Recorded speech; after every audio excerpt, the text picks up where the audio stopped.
แต่ว่ายังโน้อายกับอาการเปลี่ยนไปหลายอย่างบ่จบบ่หายแต่อายเหินห่างคือเป็นหลายต่างแท้น้อง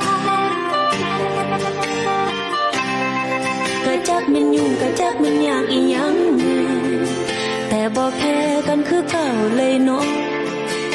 คิดหลายอยู่เด้อหูบ่จากอายเป็นอี